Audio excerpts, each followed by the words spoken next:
going to dive straight in. I'm going to try to do this in about 15 minutes. So it's going to be pretty pacey because I've whacked in about 30 slides in 15 minutes. That's a pretty good cadence. So see if we can keep up, and then plenty hopefully for some good challenging questions, which I'm happy to take.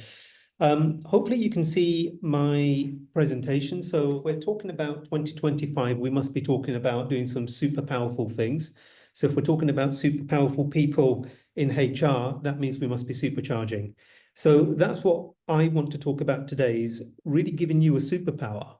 So you can take some ideas in what we've learned in through the work that you're doing as well. I want to start with something I just received this week. We scan the market quite regularly for trends, just like you're seeing as well. We like to play a little game, which is called Is It True?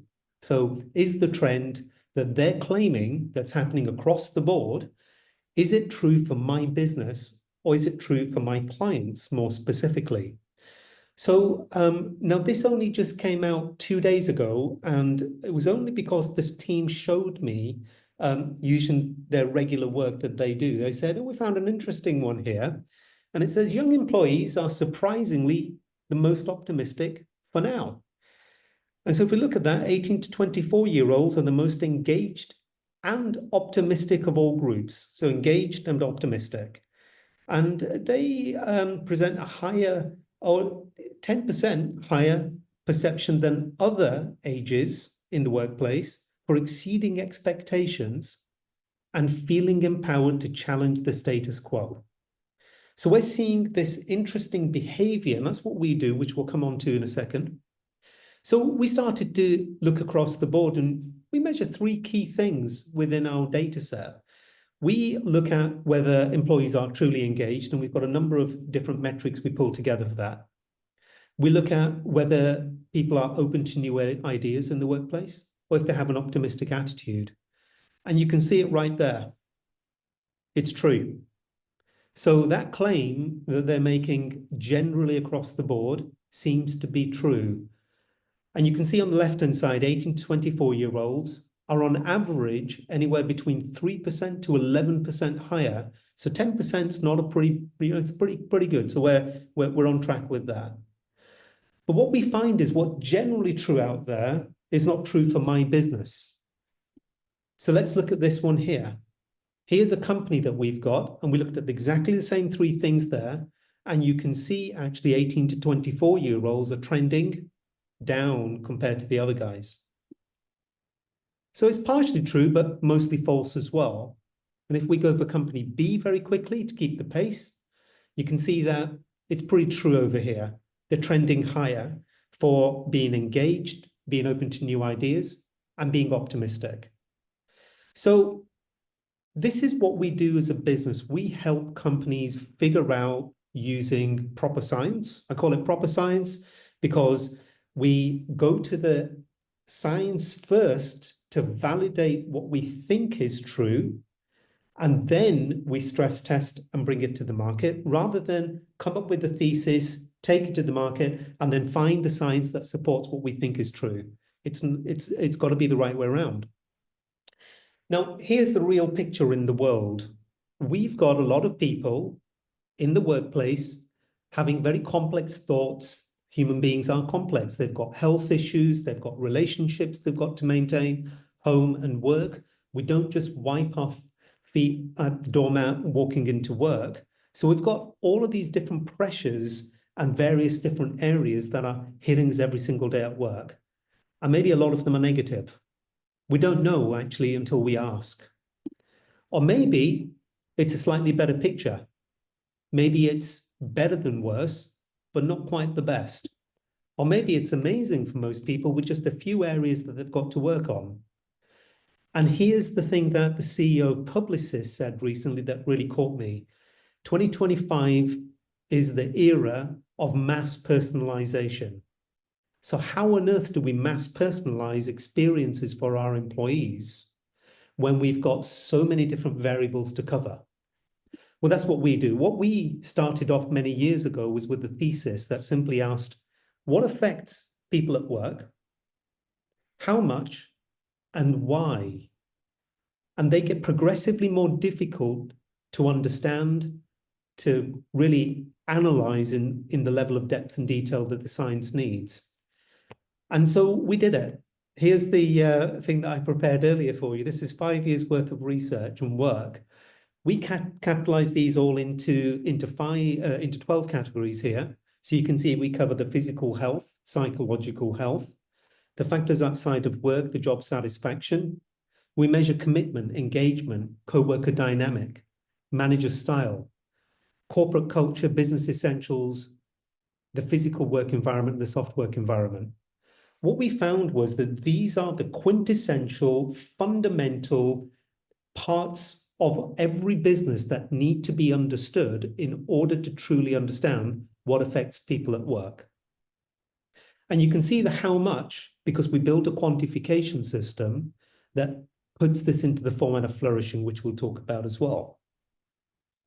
So this is, like I said, the culmination of 5 years worth of research where we took thousands and thousands of factors across only the very best highly performing literature. So this was Springer Nature, Lancet quality data that we could get our hands on. And we synthesized this up into 120 drivers all in one place. Now, this is another really important point that we found organizations struggle with. Yes, they're measuring well-being, occupational health, and they've got the HR staff surveys. They're also measuring other areas such as through EAP and culture. The issue is they're not bringing it together, so we can't quite correlate how these connect with each other. And that actually gives us a big, big problem when it comes to decision making. We took all of this and put it into one place, and then we synthesized these up into 12 distinct areas that you saw. We call them explorers, because that's what we want everybody in the business to do, is to explore their relationship with work through a robust set of survey tools, as well as reporting tools, which I'll show you again. And then we synthesize this all up into one single shape score, so it's easy to understand, but allows you to dig down deeper where needed. So let's put this into action very quickly. This is just 3 of 6 key drivers that we measure for job satisfaction. So we ask questions about, do you have an engaging role? Do you have sufficient resources? What is your workload like? And then we culminate that up into a mass score of just the job satisfaction, which is one of the 12 areas that gives you your top level score. And I'm really proud to say that we label with a very simple scoring system that has taken us 11 months to develop, which we call the flourishing scale. So you are either flourishing, you are striving to flourish, or you are in the struggling zone, which lines really well with positive psychology, particularly the work of Corey Keyes that he did over a number of years. So that begs the question, what is flourishing? Well, we define it as people reaching their fullest potential through the conditions and the behaviors that enable optimal performance, fulfillment, and growth. Conditions and behaviors, they're tangible. So we created this model whereby you could actually pull on the conditions and behavioral levers, so that allows people to actually start to make positive change. And the score helps them understand where they are and what they need to prioritize. And what we found was actually by optimizing these conditions and behaviors, really what you were doing was you were optimizing performance. So we realized that if we wanted to really enable our employees with high performance, higher productivity, really we just needed to actually help them flourish. And that came from the measurement that we just talked through earlier.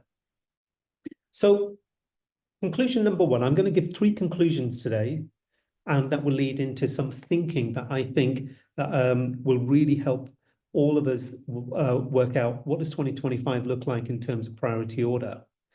And the first conclusion is you can quantify very, very intangible experiences. It is possible. It takes time, takes a lot of experience and energy to bring that together, but it is possible now. Okay, let's take this a little bit further. So a couple of years ago, when we were researching this whole area called flourishing and what really goes inside of it, I came across this study that was published in the Harvard Business Review of around about 300 managers that were asked the question about what do you perceive as the value of your employees? And they categorized them into three areas, which I'll cover right now, which were satisfied, engaged, and inspired employees. I'm going to read this out to you. Just bear with me. Hopefully you can see this on the screen. But if you look at satisfied, what they said from the study that they did was that you need a safe, a secure work environment, protection from bullying and harassment. You need good health and attendance record, a place where policies are robust, bureaucracy is manageable, efficiency is commended, and you've got sufficient knowledge, training, and tools to support people to perform the role. I won't finish all that off, but you get the measure that if you want people to come to work and be satisfied, you need to see them in that kind of environment with those conditions and having those kind of behaviors. So I'm going to press a button now and you'll see the quantification that comes through this. Dissatisfied employees give you a return of 0.7 to 1. Satisfied employees give a return of a 1-to-1, so 100% return on the salary spend. But look at this, engaged employees. These people feel belonging and are actively part of a high-performing team. They're independent, they can make decisions, they're empowered, they experience personal support. And that satisfaction as well. They're emotionally invested, they're recognized and praised for their contribution. Those people deliver a 1.5 to 1 ratio. But what was amazing that I found there was inspired people. They obtain a sense, a meaning, and inspiration from the company mission. They're really connected. They believe in that organization. They're motivated by the company leadership and they strive to achieve the vision through innovation. And they've got a stable work-life harmony, healthy in and out of work, and they're performing consistently with a rewarding career. These people deliver a 2-to-1 ratio. We can think about some of the people we know that might be able to get through more than others, and they exist. Now, when I was looking at this, I got really excited because I thought, oh my goodness, we're on the right track. We are finding the same things that we're measuring with the highest performance linked back to people who have the highest productivity, the highest flourishing rates. These were describing almost what we were finding in our own study. And so I felt really happy about this. Then I started thinking about it a little bit more and I thought, they haven't gone far enough. There are people that can deliver much, much more value. And so I started to actually study that over the course of 2 years. And I found that you could label these people as determined. These are people that go beyond just for themselves. They go and select and build high-performing teams. They stimulate, they encourage for higher performance. They work with purpose, with impact. They're progressive, they influence, they counsel, they drive people's skills, and they build trust. And if they can deliver a 3-to-1 ratio, just imagine if you have distinguished people, they're creative, they're game-changing. They don't have no in their vocabulary. They're disruptive to the positive. They're inclusive, they're collaborative, they're educative. And these people deliver even more. In fact, in new work that we've done, we found some perception around 10-to-1 ratio. And then I asked myself the question, what if 40% or 50% of my employees were distinguished? Where would my business be? And how do we enable organizations around the world to get that same value? Well, it actually comes from where the start point is, the measurement.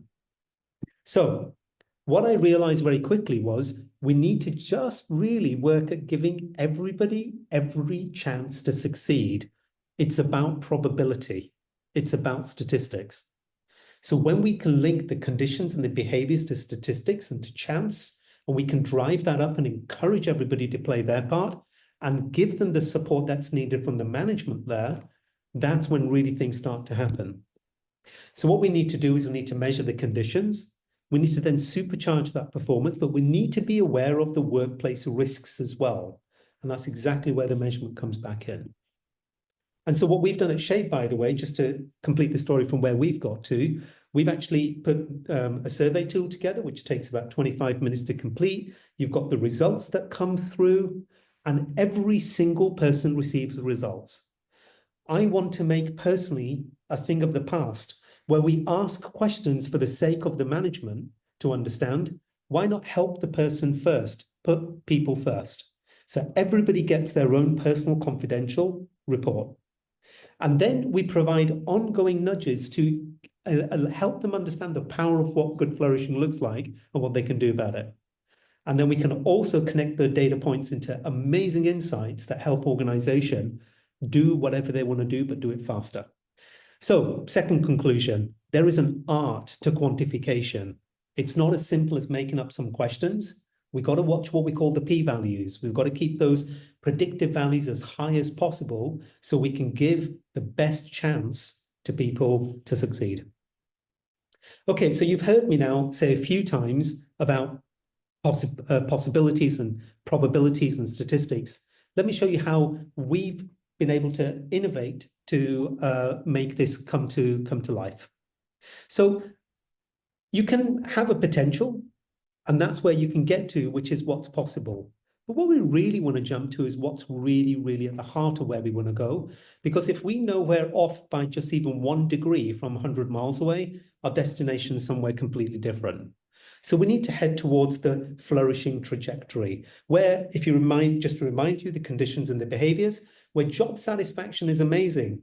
Your work environment is fantastic. Your relationship with your manager is great. Your health is as good as it can be. That's what flourishing looks like in 2025. So how do we make this happen? Well, here is something as a bit of a simulation for you, just to try to explain this, and I'll wrap up in about a minute or two now. So we asked ourselves, if in a world where you can do anything, and what's better than anything is doing something that's in the right ballpark. What's better than that? Well, it's hitting the dartboard. It's doing the one single most powerful thing that gives you the ability to have an impact positively in other things around it. So a good example would be if you sleep better, statistically, you have more energy, you are likely to exercise more. If you exercise more, you will start to have the probability of being able to stress less. Your work will start to improve. There is a knock-on effect, where it turns out we can measure that knock-on effect now. So we started to connect each of the different drivers with each other to find which one gives you the best possible advantage knock-on effect onto the other drivers by a relationship perspective. So if I work on the one in the middle over there, that red circle in the middle, others will follow. Now I start to see a mass improvement with lower effort. Now we call this in our system the recommendations engine. So we're trying to find the holy grail of what is the single most important thing to do that the Publicis CEO said that gives everybody the best chance to get mass personalization. So the third thing is superpowers are created. Again, you've got to work hard at it, but everybody can play a part, and we can all start to outperform where we were in the previous months or even the previous year. So this is a challenge I give regularly to my clients as we come up into the next quarter, but I thought we'd frame it up as next year. The question is, how well do we really know our people? What tools are we using? What's missing? And if you had 3 superpowers in 2025 that you would rely on, what would they be? And I think if we can work towards some of this together as a group or individually, and I'm very happy to contribute to your own learning. You do not have to in any way, shape or form use shape, but the most important piece is using the principles that align with flourishing. And thank you, Marie. I'm super proud to be working with you at the Flourishing working group at Harvard University, and a couple of other now working groups around the world. We're also connected into a number of places where we're looking at social impact that people can make from the powers of what flourishing enable as well. So there's a lot more to this, but if I leave you with these 3 things to ponder on. How well do we know our people? What's missing? What would help us know them better? And if we had three superpowers we were relying on next year, what would they be?